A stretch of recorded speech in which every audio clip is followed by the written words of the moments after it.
वाणी अमृतमय सुन जिनकी होती ब्रह्म को धारती नील की होती ब्रह्म को। श्री राम जय जय राम।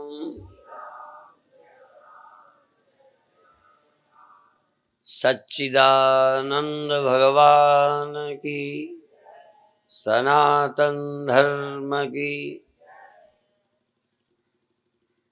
सुनना विश्वास से प्रारंभ होता है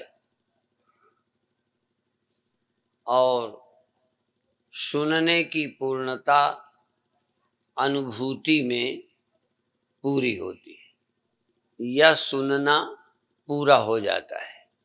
जैसे हमको इस प्रत्यक्ष जगत में संदेह नहीं है, ऐसे ही हमको आत्मा और ब्रह्मता के विषय में संदेह न रहे। जैसे इंद्रिय प्रत्यक्ष वस्तुएं हमें किसी अन्य प्रमाण की अपेक्षा नहीं रखती। इस समय प्रकाश है, पंडाल है, यहाँ हम सब बैठे हैं, इसमें हमको कोई और प्रमाण नहीं चाहिए। कोई ग्रंथ का प्रमाण, किसी संत का प्रमाण, किसी व्यक्ति का, परिचित का, दोस्त का प्रमाण नहीं चाहिए। इसके होने में हमें कोई शक नहीं है। प्रमाण की क्या आवश्यकता। इसी दृष्टि से यह शब्द प्रचलित हो गया है, प्रत्यक्षे किम प्रमाणम। प्रत्यक्ष में प्रमाण की क्या आवश्यकता। दूसरा भी एक शब्द कह सकते हैं, अनुभूति प्रमाणम। अनुभूति प्रमाण है। आप दुखी हैं, सुखी हैं, परेशान हैं, इसमें और कौन प्रमाण है तुम्हारे अनुभव के सिवा।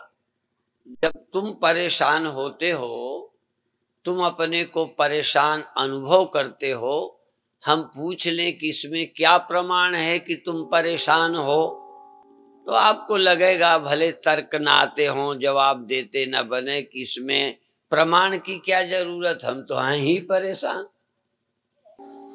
आज प्रातः मन में विचार आया,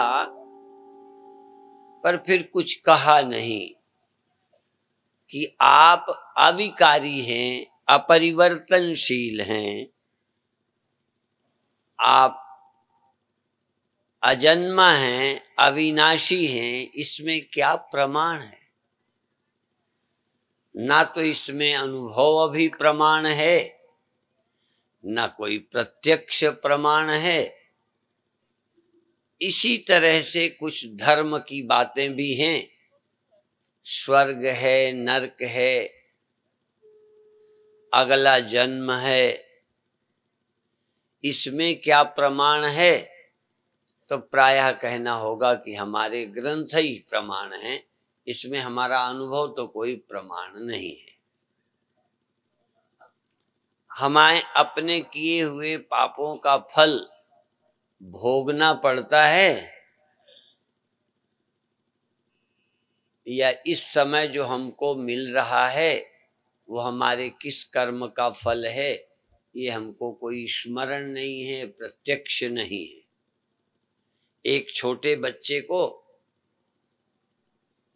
कोई रोग है, पीड़ा है, परेशानी है, उस बच्चे ने कोई गलती की नहीं है, उसे दुख क्यों हो रहा है, कोई प्रमाण नहीं है। तो हम आज ये चर्चा करना चाह रहे हैं कि हम ये बताएं, आपके सत्य होने में क्या प्रमाण है। कल एक बात उठाई थी, त्रैगुण्य विषया वेदाः निस्त्रैगुण्यो भवार्जुन। सहज ज्ञान, प्राकृतिक ज्ञान सबको हो रहे हैं। जो ज्ञान होता है वैसा ही स्वीकार कर लेना, जैसा लगता है वैसे ही मान लेना, ये कोई वास्तविक ज्ञान नहीं है। सबसे बड़ी बात वेदांत की, अध्यात्म की यही है कि जैसा आपको लगता है यह ज्ञान ही गलत है। जिसको आप प्रामाणिक मानते हैं, सच्चा मानते हैं, यही ज्ञान विपरीत ज्ञान है। वेदांत एक शब्द का प्रयोग करता है, विपरीत ज्ञान, भ्रम ज्ञान, विपरीत ज्ञान। जो चीज नहीं है वो लगने लगना। तो जन्म और मृत्यु मुझे मालूम पड़ती है। कैसे मालूम पड़ती है तो तुम ही जानो। परिवर्तन मालूम पड़ता है, मुझ में परिवर्तन होता है, ये मुझे मालूम पड़ता है। बदलता हूं मैं, जबकि सच्चाई ये है कि आप नहीं बदलते।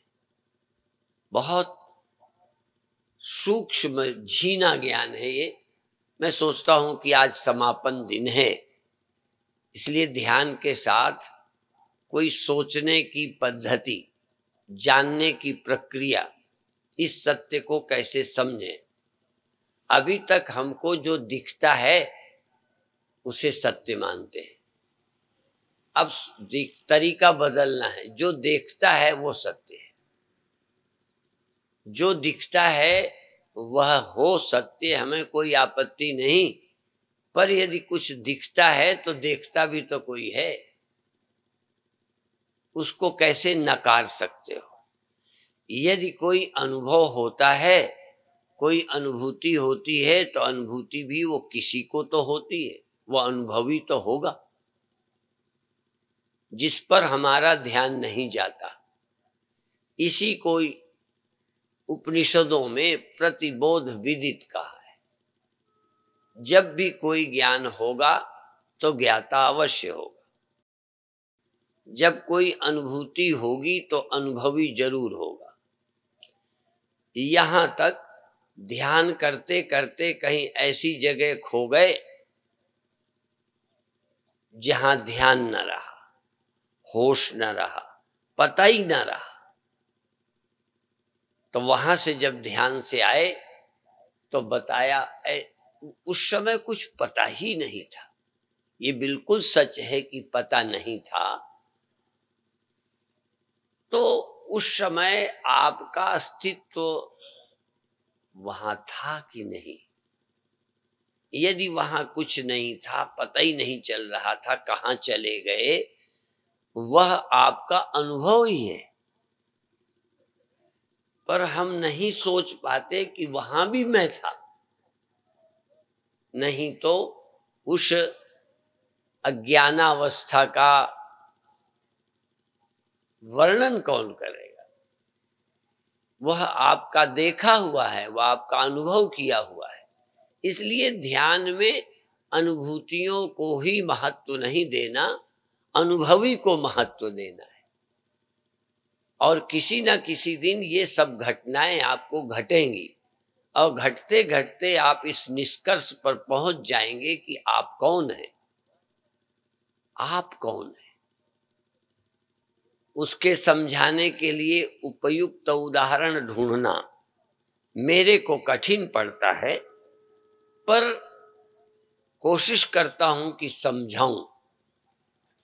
एक मिट्टी का कण है, उस कण को यदि हम चेंज करें तो दूसरे रूप में बदलेगा, तीसरे रूप में बदलेगा, और फिर उसको वापस उसी स्थिति में ले आए जहां से हमने बदलना शुरू किया था। तो पहली अवस्था, दूसरी, तीसरी, जो जो परिवर्तन आए वह परिवर्तन किसी आश्रय पर ही आएंगे, किसी वस्तु के रहते आएंगे। उन परिवर्तनों का आश्रय कोई वस्तु ही होगी। तो जो हमको मालूम पड़ती रहती है वह परिवर्तन है, पर वो परिवर्तन जिसके रहते, जिसमें हुए हैं, वो कौन है, उसका असली रूप क्या है। तो यही आप अपने विषय में जितने भी परिवर्तन होते हैं अपने आप में, वो परिवर्तन हुए मुझे मालूम पड़े, और बाहर के पदार्थों के परिवर्तन कोई और देखता है, मेरे स्थूल शरीर के परिवर्तन को मैं भी देखता हूं, मेरे अन्य मित्र दोस्त दुश्मन भी देखते हैं। अपने देह के परिवर्तन का दृष्टा मैं स्वयं हूं, और मेरे देह के परिवर्तन के दृष्टा पड़ोसी भी है। ठीक, जब मैं ध्यान में बैठता हूं, मेरे अंदर के परिवर्तन का दृष्टा कोई पड़ोसी नहीं है। अंदर जो परिवर्तन हो रहे हैं मन की स्थिति के या भीतर के सूक्ष्म परिवर्तन, उन परिवर्तनों का गवाही कोई और नहीं होता। फिर धीरे धीरे क्या क्या हुआ, ध्यान लगा, समाधि हुई, रोशनी आई, और कोई अनुभव हुए, मन खो गया, वह सारे अनुभव मेरे सिवा कोई मेरे नहीं देख सकता। इसलिए कुछ चीजें हैं जिनमें हम परस्पर एक दूसरे के गवाही बन सकते हैं। ये सभा हुई है, यहाँ आप बैठे हैं, इसमें आपके बैठे होने के आप भी गवाही हैं। यहाँ हम यहाँ आए थे, दूसरे भी गवाही हैं कि हाँ तुम आए थे, हमने तुम्हें देखा है। हमारे बचपन के गवाही हम भी हैं, हमारे और मित्र पड़ोसी हमें देखते थे जब हम छोटे थे, अब बड़े हो गए हैं। हमारे अपने बालों के काले होने के भी हम सबूत हैं, अब सफेद हो रहे हैं, इसके भी हम सबूत हैं, और हमारे इन बालों के आप भी सबूत हैं, गवाही हैं। अब कुछ चीजें अनुमान से होती हैं, जैसे मेरे मन में क्रोध आया तो मेरे मुख को देखा, मेरी आवाज सुनी, आपने जान लिया कि स्वामी जी को क्रोध है। क्रोध यद्यपि मन में हुआ है, पर क्रोध की अभिव्यक्ति इस तन से हो रही है, हाथों से, मुंह से, जबान से, आंखों से। उसको भी आप फेस रीडिंग, फेस के द्वारा, स्वर के द्वारा पकड़ते हैं।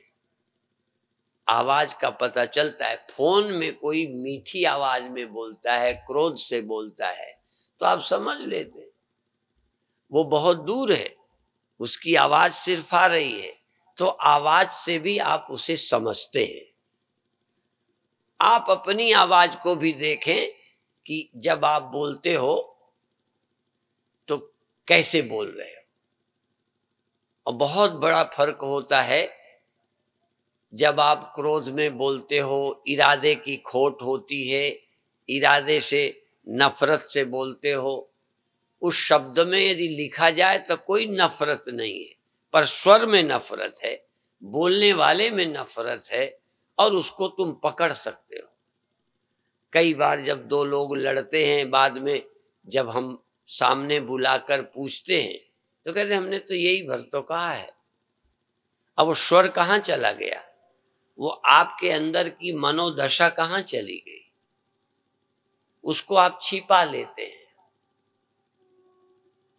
तो अंदर आप लौटते चले जाएं, उस मन के भी पीछे कोई रहता है। यदि हम मन के पीछे लौट जाएं, क्योंकि मन परिस्थिति से प्रभावित होता है, जैसी जैसी परिस्थिति तैसे तैसे मन प्रभावित होता रहता है, और उस प्रभावित मन को ही हम अपने साथ चिपकाए हुए हैं, तो हम वैसे ही अपने को मान लेते हैं कि हम दुखी हो गए, क्रोधी हो गए, लोभी हो गए। मन के धर्मों को हम अपने ऊपर आरोपित किए हैं। इसीलिए वेदांत के समझाने वाले लोग क्या कहते हैं, राग द्वेष मति के धर्म। राग और द्वेष बुद्धि के धर्म हैं। तामे मानत अंध, अंध माने अज्ञानी व्यक्ति अपनी आत्मा में आरोपित करता है। इतने से छुट्टी भी नहीं होगी कि आप कह दो हाँ ये बुद्धि के धर्म है। आपकी सच्चाई होनी चाहिए कि ये बुद्धि में आए हैं, मन में आए हैं, परिस्थिति जन्य हैं, आपका स्वभाव नहीं है। जैन धर्म के अनुसार तथा हमारे सभी संत उदाहरण देते हैं कि जल को आग के पास रख दो तो गर्म हो जाता है, पर जल का स्वभाव चेंज नहीं होता। जल का स्वभाव गर्म नहीं है, वह अग्नि का धर्म है। अग्नि का धर्म पानी में आ गया है। अग्नि को हटा दीजिए या पानी को अग्नि के पास से हटा दीजिए, थोड़ी देर बाद गर्मी खत्म हो जाएगी। अभी हम में जो दुख सुख आते हैं, हम सब में जो दुख सुख आते हैं, वो परिस्थितियों से आते हैं और वो मन को प्रभावित करते हैं। श्रीमद् भागवत कथा में एक दृष्टांत आता है। जब राजा रहुगण की पालकी में जड़ भरत लगे थे, तो उस समय की एक कथा आती है। रहुगण ने पूछा कि आपने कुछ कहा क्यों नहीं? जब आप पालकी में लगाए गए तो बता देना चाहिए था। तो कहने लगे मुझ में पालकी थी ही नहीं, वो कंधे पर थी, उससे कोई मेरा लेना देना नहीं था। तो ये कहा गया कि भाई जैसे एक बटलोई होती है, वो चूल्हे पर रखी होती है, आग लगाई जाती है तो बटलोई गर्म होती है, भगोना गर्म होता है। अब भगोने में डाला गया पानी, उसके गर्म होने से पानी गर्म होता है और पानी गर्म होने से उसमें डाली हुई दाल वगैरह, चावल वगैरह वो पक जाते हैं। डायरेक्ट नहीं पक रहे चावल, पर आग पहले बर्तन को गर्म करती है, बर्तन पानी को गर्म करता है, पानी वस्तु को उबाल देती है। इसी तरह से इंद्रियां विषयों से प्रभावित होती हैं, इंद्रियों से मन प्रभावित होता है, मन से बुद्धि प्रभावित होती है। अब बुद्धि प्रभावित हो गई तो सब कुछ हो गया। बुद्धि प्रभावित हो गई तो तुम दुखी हो गए, सुखी हो गए। बुद्धि का इसीलिए ध्यायतो विषयान पुंसः संगस्तेषु उपजायते संगात संजायते कामः कामात् क्रोधो विजायते क्रोधात् भवति सम्मोह सम्मोहात् स्मृति विभ्रमः स्मृति भ्रंशात् बुद्धिनाशो बुद्धिनाशात् प्रणश्यति। अब देखिए, बुद्धि के धर्म हैं। अब ये बहुत झीना विषय, बुद्धि के धर्म हैं। प्रभावित तो हो जाना किसका धर्म है? राग और द्वेष प्रभावित हो जाना बुद्धि का धर्म है। अब बुद्धि प्रभावित हो गई तो समझो आत्मा प्रभावित हो गई। आत्मा को अलग से प्रभावित होने का और कुछ नहीं। और बुद्धि ना हो तो जलाओ, मारो, दफनाओ, आत्मा को कोई फर्क नहीं पड़ेगा। आत्मा को सीधा सीधा न कोई जला सकता है, न दुखी सुखी कर सकता है, कोई नहीं कर सकता। तो बाहर की परिस्थितियां शरीर और इंद्रियों को प्रभावित करती हैं। इंद्रियों से मन प्रभावित हो जाता है, मन से बुद्धि प्रभावित होती है। अब बुद्धि प्रभावित हो जाए तो आत्मा प्रभावित हो गई बस, क्योंकि आत्मा के पास अपने प्रभावित होने के लिए कुछ नहीं है। जैसा बुद्धि हो जाए वैसे ही हो जाता है। अब आप यदि देखो, आपके घर पर धन रखा भी हो और कोई कह दे चोरी हो गई, तो यहां बैठे पता लगते ही आप लुट गए। तो सचमुच लुटे नहीं लुटे का मतलब नहीं, आपकी बुद्धि में आ गया कि हम लुट गए तो बस लुट गए। बुद्धि के सिवा आपके पास और कुछ नहीं है। बुद्धेति बौद्धः। तो बुद्धि ना लूटे, बुद्धि को ये पता चले कि हमारा कुछ नहीं गया, हमारा कुछ नहीं बिगड़ा, ये बुद्धि को कैसे लगे। इसलिए यस्य नाहं कृतो भावो बुद्धिर यस्य न लिप्यते।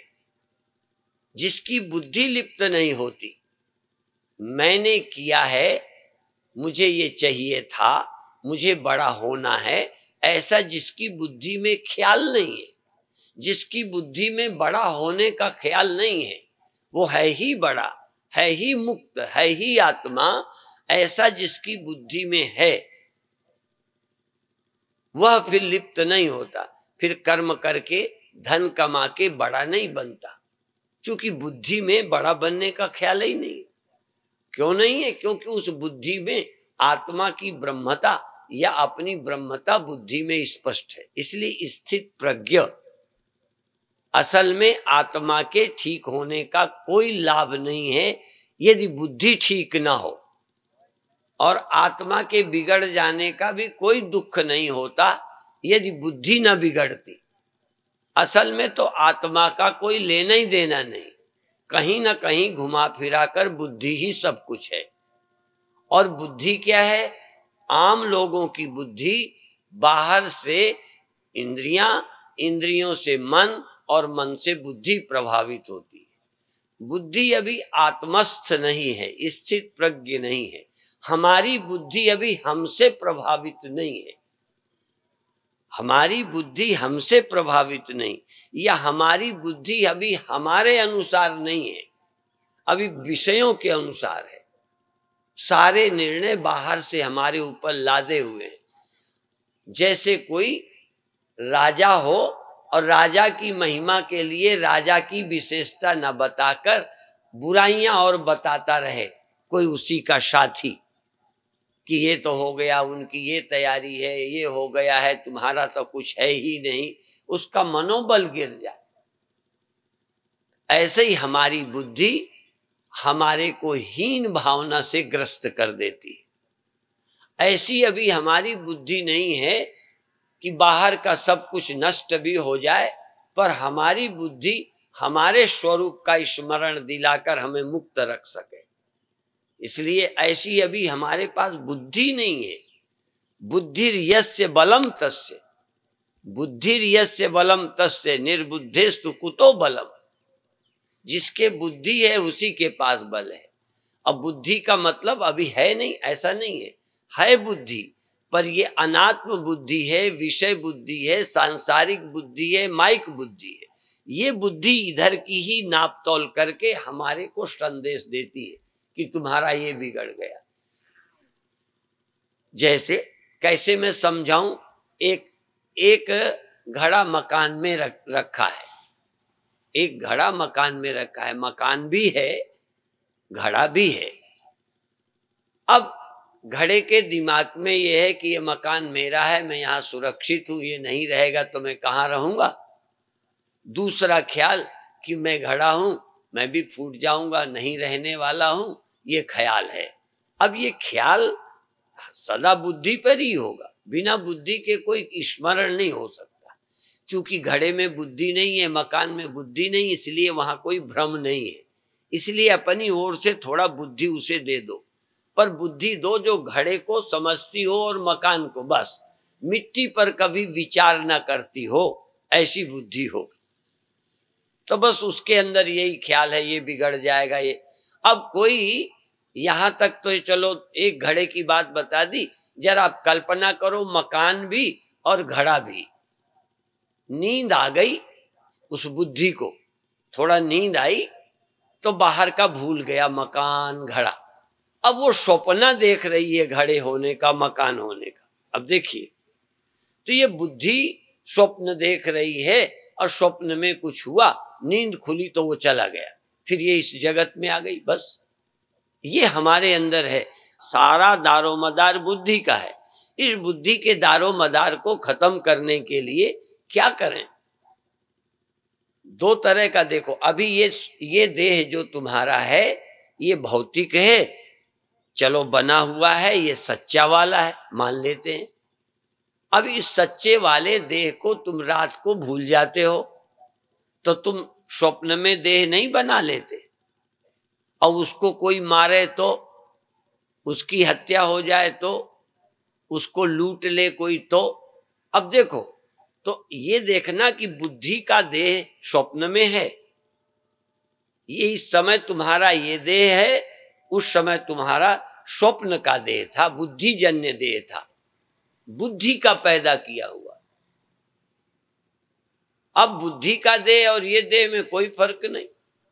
यदि हम बुद्धि के देह के अज्ञान काल में नष्ट होने पर दुखी होते हैं, पर जब जग जाते हैं तो हमें लगता है वो तो ख्याल था, इसलिए दुखी नहीं होते। तो जरा विचार करो, ये देह भी तो बना हुआ है, असल में आत्मा नहीं है ये, पर हम समझ नहीं पाते। इसलिए विचार करते करते कुछ सूक्ष्म शब्दों के प्रयोग होते हैं। विषय का हेतु चाहे सच्चा हो चाहे झूठा, दुख का हेतु, दुख हेतु, जन्म हेतु। अब जन्म का हेतु कुम्हार का बनाया घड़ा, चाहे जन्म का हेतु ख्याल का बनाया घड़ा। ख्याल के घड़े में भी जन्म बुद्धि हो गई और कुम्हार के बनाए घड़े में भी जन्म बुद्धि हो गई। तो घड़ा चाहे सच्चा है चाहे झूठा, पर जब भी घड़ेपन का ख्याल आएगा तो मृत्यु का ख्याल आएगा। अब उसी घड़े को जरा मिट्टी का स्मरण दिलाइए, फिर चाहे घड़ा कुम्हार का बनाया हो चाहे ख्याल का, मिट्टी का विचार करते घड़ा झूठा लगने लगा। जिस सत्य वस्तु के विचार से यह जगत झूठा लगता है, क्योंकि बहुत लोग प्रश्न यही किया करते हैं, भाई स्वप्न तो झूठा हो जाता है, ये जगत झूठा क्यों नहीं होता। अब मैं बताऊं तो ख्याल का घड़ा जागने पर झूठा हो गया, तो ये जो घड़ा मिट्टी का कुम्हार का बनाया है ये सच्चा है? जरा मिट्टी से पूछो। पर मिट्टी का ख्याल आए तब ना, मिट्टी का ख्याल आते ये घड़ा भी उतना ही झूठा है जितना स्वप्न का, क्योंकि मिट्टी नाम की वस्तु को घड़े के जन्म से कोई जन्म नहीं, घड़े की मृत्यु से मिट्टी की कोई मृत्यु नहीं। इसलिए ये व्यवहारिक घड़ा भी उतना ही झूठा है मिट्टी की दृष्टि से जितना ख्याल का घड़ा। इसी तरह से जागृत के सुख दुख और स्वप्न के दुख सुख दुख समान है। चैतन्य वस्तु का विचार करते आत्मा वस्तु के विचार आते ही ये सब झूठे होते हैं। दूसरा, एक जरा ध्यान दीजिए, ये एक फूल है, एक फूल ये है और एक ये है। इसके ज्ञान से इसका अज्ञान तो हो गया, जरा ध्यान दे। इसके ज्ञान से इसका ज्ञान, जब इधर ज्ञान आ गया तो इसका ज्ञान न रहा, जब इसको देखा तब इसकी तरफ ध्यान न रहा। ये अलग है, लेकिन ये दोनों वस्तुएं हैं। इसके देखने में ये झूठी नहीं हुई। अब तुम बताओ, अब ये पीले फूल को देख रहे हो तो सफेद वाला झूठा हो गया क्या? झूठा नहीं हुआ। अब सफेद वाला देख रहे हो तो पीला वाला झूठा हो गया क्या? तो ना दिखना अलग बात है, झूठा होना अलग बात है। यदि स्वप्न भी सच्चा होता तो जब हम जगत में आ जाते तो स्वप्न न दिखता, इतना अलग, लेकिन झूठा नहीं होता।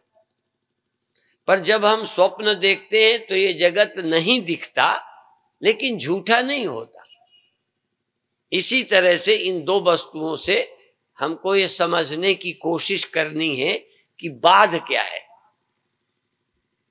जैसे इस गांठ को देखते हैं, इस गांठ को और इस गांठ को, जरा मैं जान के पूछता, जब इस गांठ को देखते हैं आपका ध्यान इस गांठ पर है तो इस गांठ पर नहीं है, जब इस गांठ पर है तब। लेकिन इस गांठ के देखने में वो गांठ झूठी नहीं हुई, उस गांठ के देखने में ये गांठ झूठी नहीं हुई, क्योंकि दोनों एक समान है। पर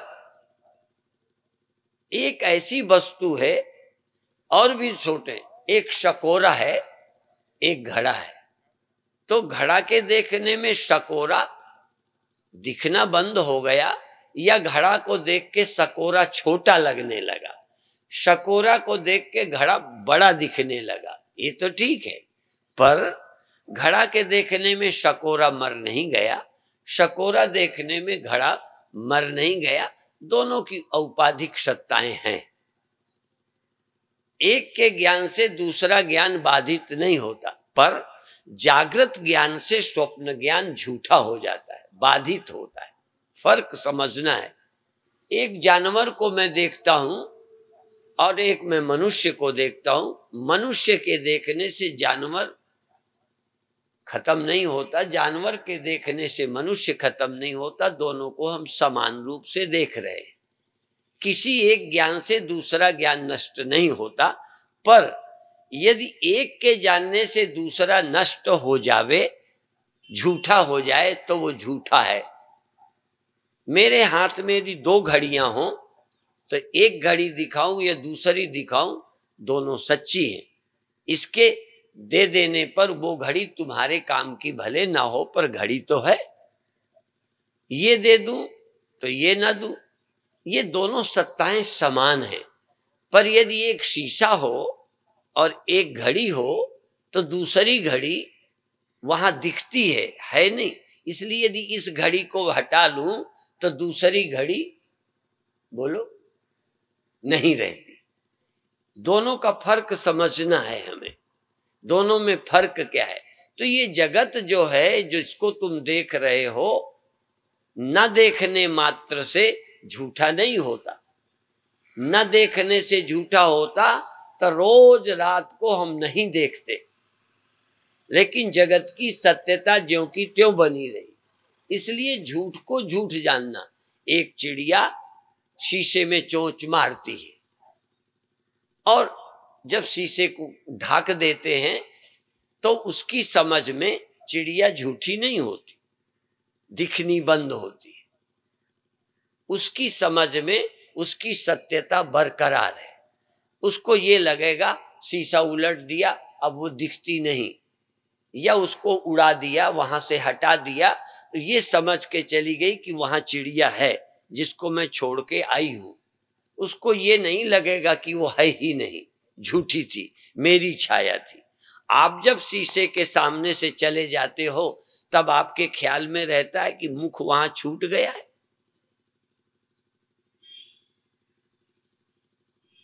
जब तक वस्तु की सत्यता आपको प्रतीत होती है तो कहीं चले जाओ, आप छोड़ के आए। अब जग के चले आए तो हमें लगता है स्वप्न वहां हम छोड़ आए। जग गए, अब स्वप्न छोड़ आए हैं ये ख्याल में नहीं आएगा। इसी तरह से अज्ञानी आदमी को भोगे हुए सुख ख्याल में रहते हैं, वहां है सुख, पर अब मैं उससे वंचित हो गया।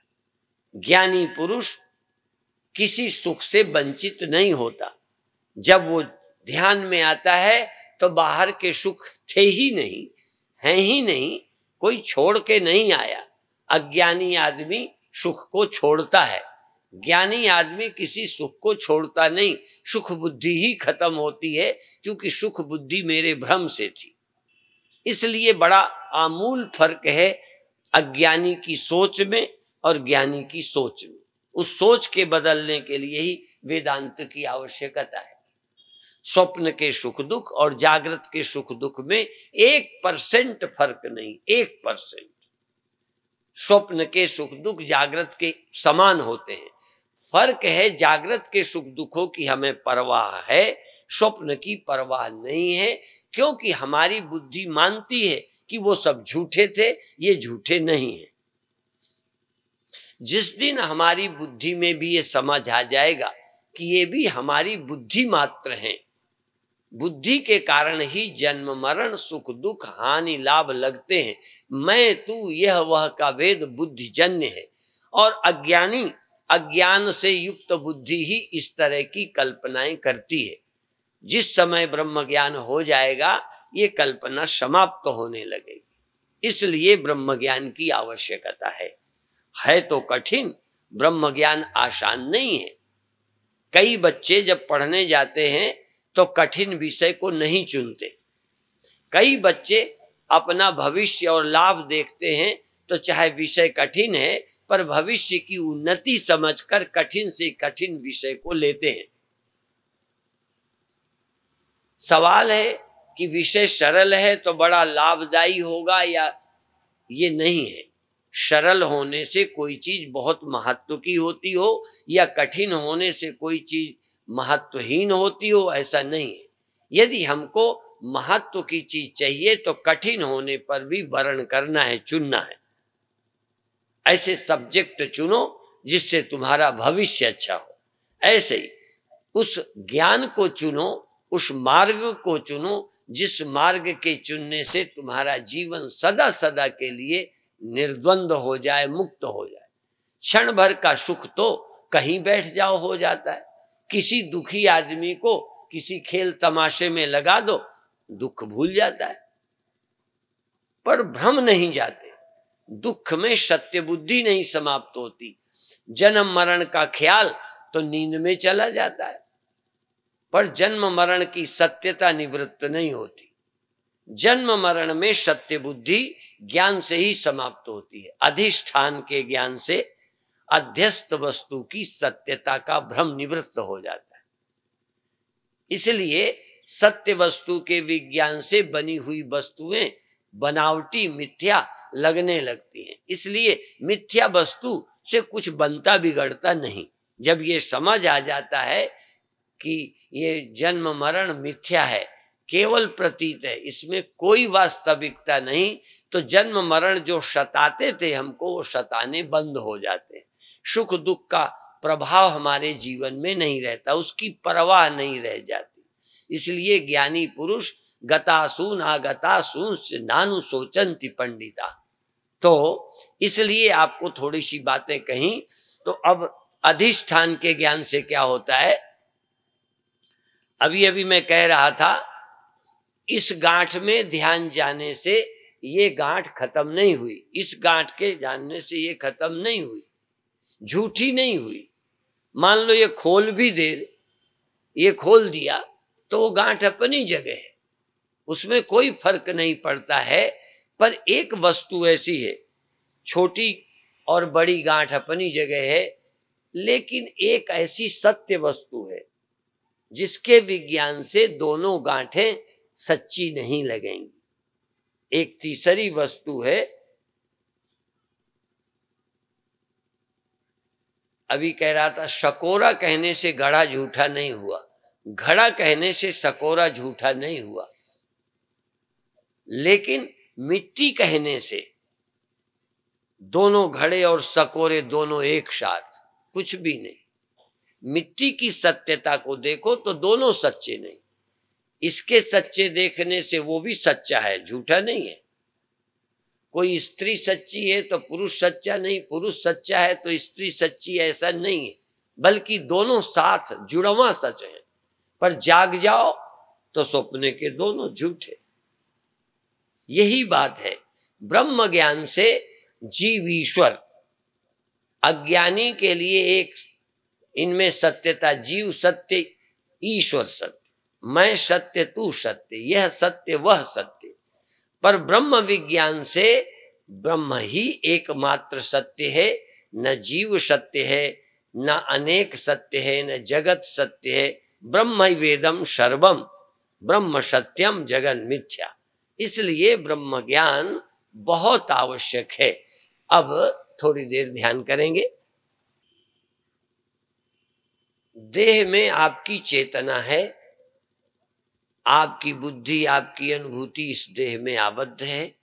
यदि इस देह को आप स्वप्न में जाकर एक नए देह में मैंपन कर सकते हो, और यह रोज हो जाता है, इस देह का त्याग रोज नींद में करके आपकी बुद्धि एक नए देह को मैं बना लेती है।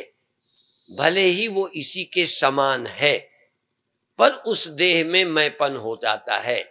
तो क्या एक बार मैंने स्वप्न में मनुष्य देह का त्याग कर दिया और तुरंत बदलकर चिड़िया बन गया। फिर उस समय मेरी मैंपना, मेरी अनुभूति, मेरी आइडेंटिटी तादाद में चिड़िया के देह में हो गया। तो जैसे मैं एक मनुष्य देह से चिड़िया के देह में परिवर्तित हो गया, ऐसे ही मैं किसी अन्य रूप में भी परिवर्तित हो सकता हूं। इसलिए मैंने कहा कि अब तुम इस मानव देह का त्याग कर ध्यान में मानव देह का त्याग कर इसे बैठा रहने दो और किसी और से तादात्म्य कर लो।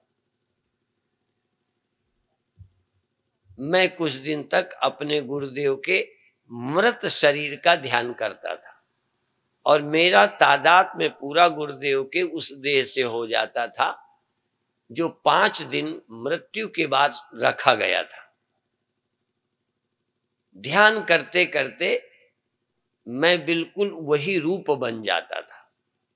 इस तरह से आप शरीर का त्याग करो, धीरे धीरे कुछ और देखो, या इस देह को यहीं बैठा रहने दो, एक नया देह बनाकर मंदिर में खड़े हो जाओ।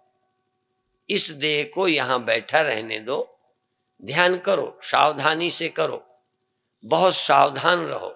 इस देह को यहीं बैठा रहने दो, एक नया देह का निर्माण करो। जैसे स्वप्न में देह को पड़ा रहने देते हो और एक नए देह से बाजार चले जाते हो, पढ़ने चले जाते हो, पढ़ाने चले जाते हो, दुकान चले जाते हो, पर उस समय इसे तुम भूल जाते हो, सोते समय इसको भूल जाते हो, तब नया शरीर बनाते हो। अभी आप इस शरीर को भूल जाओ, एक नया शरीर बनाकर मंदिर में जाओ, दर्शन करो, प्रार्थना करो, प्रणाम करो, दंडवत करो, इस शरीर को यहीं रहने दो, इस शरीर को छोड़ दो, बिल्कुल छोड़ दो।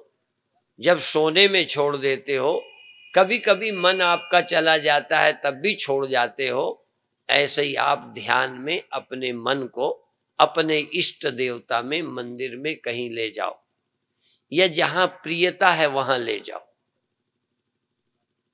जिस पर श्रद्धा है, पवित्रता है, उस व्यक्ति में, उस मंदिर में, उस आकार में ले जाओ। बहुत अच्छे,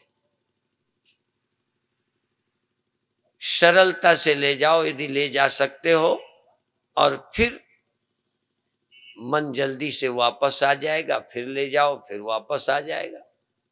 2 ही जगह हैं। जैसे प्रभु राम जब जन्मे तो 2 जगह नजर आए, यहां वहां 2 बालक देखा। मां ने बच्चे के 2 रूप देखे, एक तो यहां पड़ा देखा, एक वहां, यहां वहां 2 बालक देखा। मति भ्रम मोर की आन विषेक, ये मति भ्रम है कि दूसरा है। ऐसे ही आपने जागृत में देखा देह, स्वप्नों में देखा, ये मति भ्रम है कि सचमुच दूसरा देह है। इसी तरह से यह देह है, और अभी अभी ध्यान में, भजन में, पूजा में, पाठ में या कामकाज के लिए यहां से चले जाओ और थोड़ी देर वहां रहो। फिर अपने से पूछो, ये सच है कि वो सच है? ये दोनों तुम्हारी मति के ही हैं। ये थोड़ा आपकी मति से, वासना से पहले बन चुका है, पहले जन्मों के कर्मों से, वासना से यह देह बन गया है, और ये अभी अभी की बुद्धि और वासना से देह बनाकर मंदिर चले गए।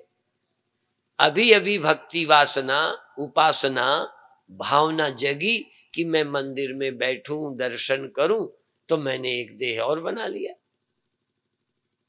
मन वासना से देह रच लेता है। यहां बैठे बैठे दोस्तों में चले जाते हो, दुकान में चले जाते हो, खाने लगते हो, दौड़ने लगते हो। ये भी तो जागृत अवस्था में मन अपनी वासना से रच लेता है। इस तरह से आप अपने मन को कहीं ले जाओ, जो वासना हो, उपासना हो, भावना हो, भक्ति हो, ले जाकर वहां खड़े हो जाओ और थोड़ी देर वहीं टिक जाओ। जैसे स्वप्नों में कुछ देर रुकते हो, जागकर फिर आते हो, तुरंत नहीं। घंटों घंटों स्वप्नों में रहते हो, जाने क्या क्या करते हो, पढ़ाई करते हो।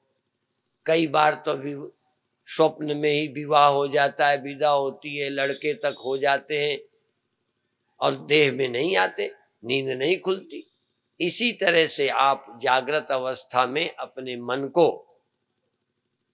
मंदिर में रखो, तीर्थ में रखो, अपने आराध्य के पास रखो, वहीं पहुंच जाओ।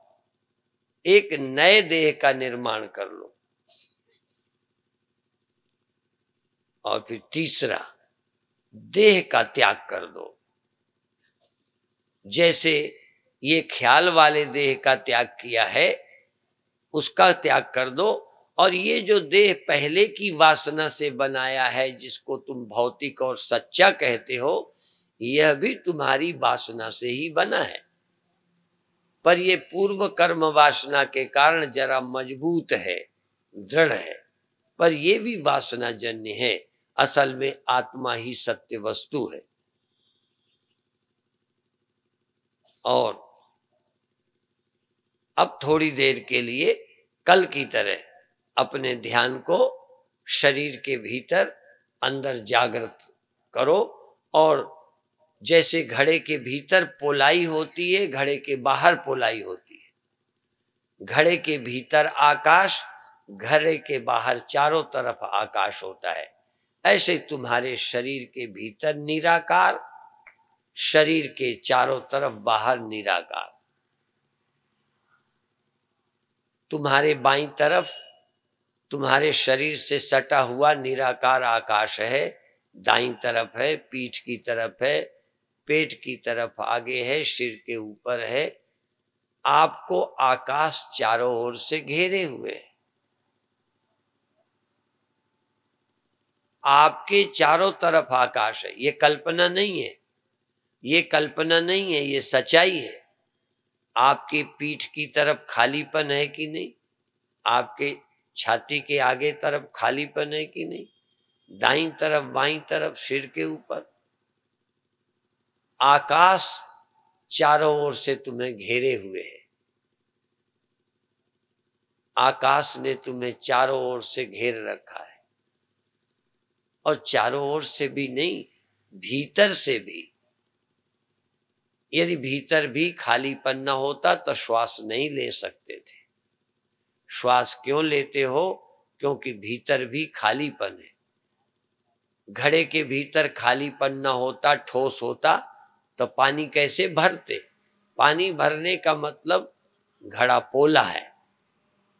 श्वास लेते हो, पानी पीते हो, भोजन करते हो, इसका मतलब भीतर भी पोलापन है, खालीपन है। एक घड़े की तरह दीवाल है जिसका नाम शरीर है। ये शरीर घड़े की तरह है। उस घड़े में बुद्धि नहीं है, इस घड़े में बुद्धि है।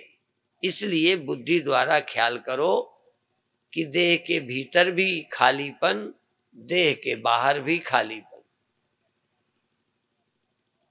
खालीपन का स्मरण करो। ये कल्पना नहीं है, ये सत्य है। आकाश है। जितना सत्य देह है, उससे कम सत्य आकाश नहीं है।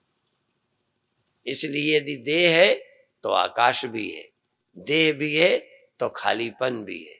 खालीपन ना होता तो ये देह कैसे बांटते कि ये देह मेरा है? इतना ही कैसे होता? यदि खालीपन ना होता तो देह इतना ना होता, और बड़ा होता, और बड़ा होता, और बड़ा होता, और बड़ा होता। और बड़ा भी होता तब भी चारों तरफ खालीपन होता। कितना बड़ा देह हो तो भी चारों तरफ खालीपन होगा। कितना छोटा, चींटी जितना हो, तब भी चारों तरफ खालीपन होगा। बड़ा होने से खालीपन में फर्क नहीं पड़ता। कितना बड़ा शरीर हो, खाली चारों तरफ है, शून्य चारों तरफ है, आकाश चारों तरफ है, और भीतर भी है।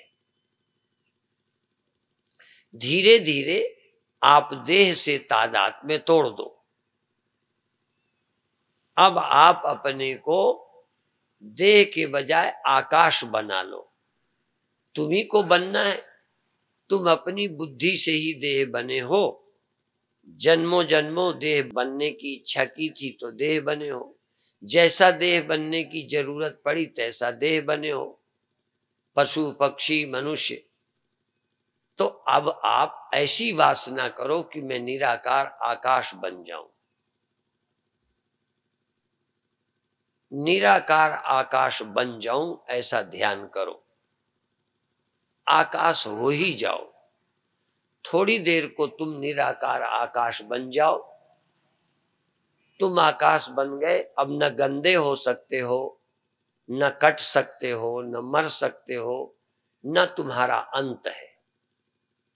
पृथ्वी का अंत है, सूर्य का अंत है। अंत का मतलब किनारा। सूर्य का किनारा है।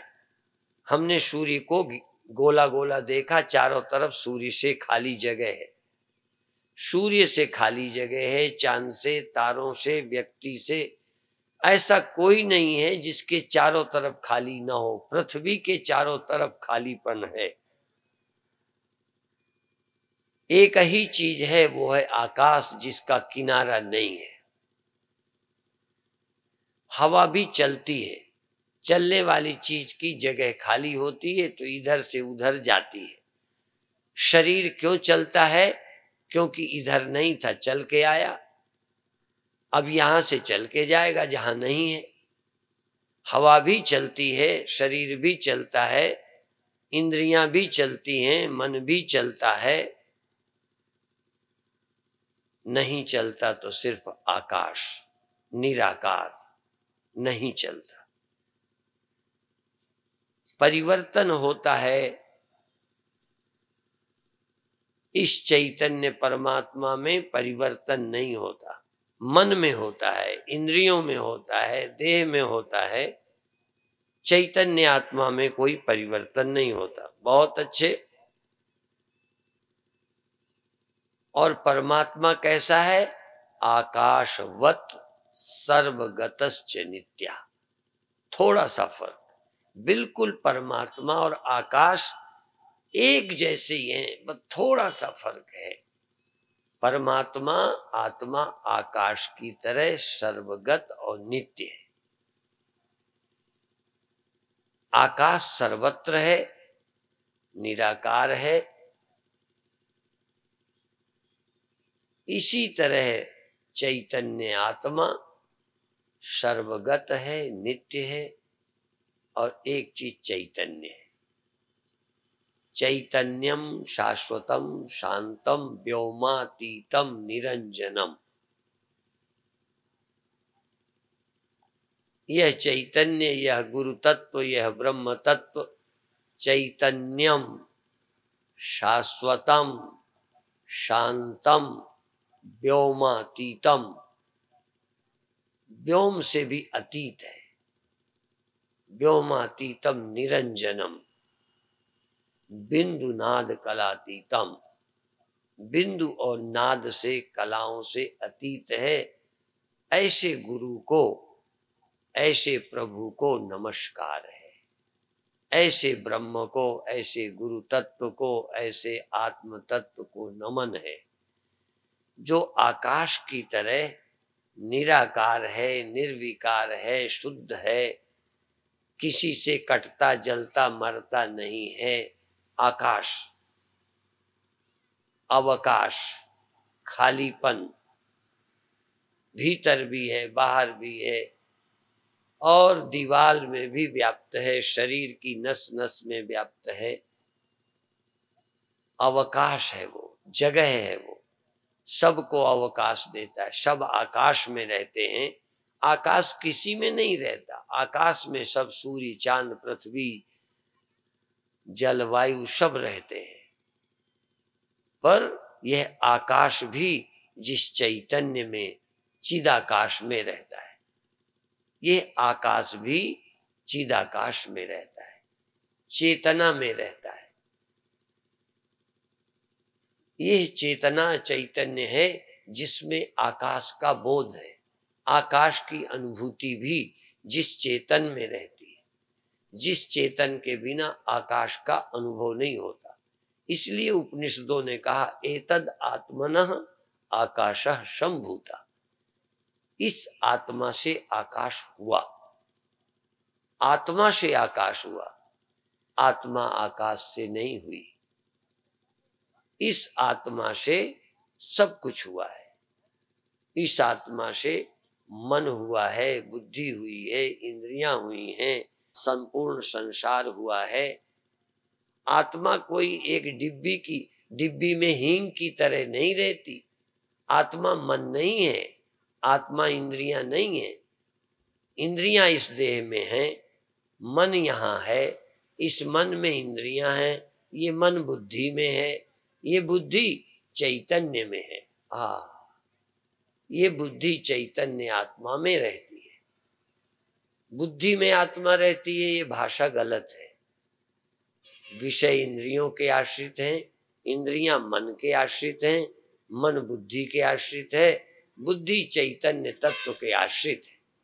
इस चैतन्य तत्व के आश्रय का अनुभव करो।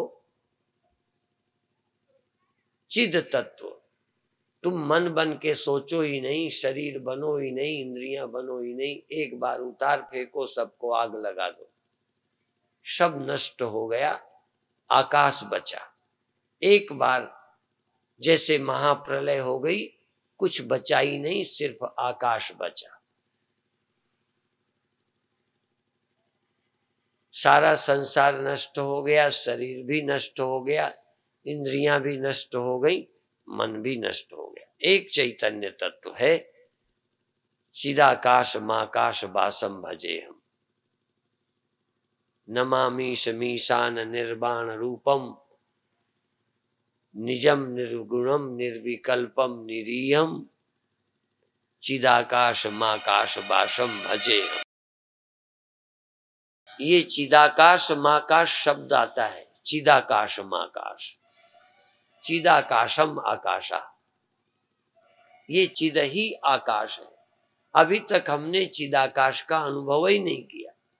हम इसी भूताकाश, इसी शरीर में आबद्ध इंद्रियों में ही जीते रहे। एक बार जंप करें, छलांग लगाएं, अनुभव करें, सारा संसार खो गया आकाश में। न तत्र सूर्यो भाति न चंद्र तारकम, नेमा विद्युतो भांति कुतो यमग्नि। आकाश तो ऐसा भी है जहां सूर्य चंद्रमा नहीं है। आकाश दो तरह, एक ऐसी जगह है आकाश की जहां सूर्य चंद्रमा तारे मनुष्य धरती आसमान रहते हैं। ये सब जहां रहते हैं एक ऐसा आकाश है। और एक ऐसा आसमान है जहां न चंद्रमा है, न सूरज है, न हवा है, न पृथ्वी है, न जल है, न वायु है। इतना विस्तृत आकाश है जहां कुछ है ही नहीं। अभी जहां हम रह रहे हैं यहाँ सूर्य चंद्रमा तारे हैं, जमीन है, आसमान है, पेड़ है, पहाड़ है। आकाश अभी बहुत खाली है, बहुत आकाश खाली है जहां कुछ भी नहीं है। और तुम उस आकाश का भी स्मरण करो जो तुम में रहता है। तुम में वह आकाश भी रहता है जहां कोई और नहीं है आकाश के सिवा। वह आकाश भी तुम्हारी चैतन्यता में रहता है। तुम चिद आकाश हो, तुम वह निरंकार हो, निराकार हो, निर्विकार हो। ध्यान करते करते सूक्ष्म से सूक्ष्म अवस्था में जाओगे। तहां न शरीर है न इंद्रियां, वहां न मन है न इंद्रियां है। न तत्र चक्षुर गच्छति न वाग गच्छति न मनो न विद्मो न विजानीमो। वहां आंखें नहीं जाती, वहां मन नहीं जाता, वहां बुद्धि नहीं जाती। बुद्धेरात्मा महान परः, वहां बुद्धि सोच विचार भी नहीं। छोड़ो, क्या दिमाग की जरूरत। वह चैतन्य निर्विकल्प है, निर्विकार है। जिस चैतन्य में सारी सृष्टि होती है, खो जाती है। बहुत परमात्मा चैतन्य खाली पड़ा है जहां कुछ भी नहीं है। सृष्टि का एक, ये सारी सृष्टि उसके एक अंश में हुई है। त्रिपादूर्ध्वमुदयित पुरुषः पादोष्येहा भवत् पुनः। सृष्टि के 3 पाद शुद्ध हैं, एक पाद में ही सृष्टि है। परमात्मा के एक अंश में सारा संसार है। ये आकाश, धरती, 5 भूत, बहुत प्रकृति परमात्मा के थोड़े से अंश में है। परमात्मा तो अनाद्य अनंत है, निर्विकार है, उसका वर्णन नहीं हो सकता। बेअंत है, बेअंत है, बेअंत है। या तो आकाश थोड़ा बहुत बेअंत है या फिर आकाश का भी अंत है, आदि अंत है, ज्ञान का विषय है। परमात्मा किसी के ज्ञान का विषय नहीं है, ज्ञान स्वरूप है, चित स्वरूप है। ऐसा स्मरण करते हुए अब धीरे धीरे ध्यान छोड़ दीजिए।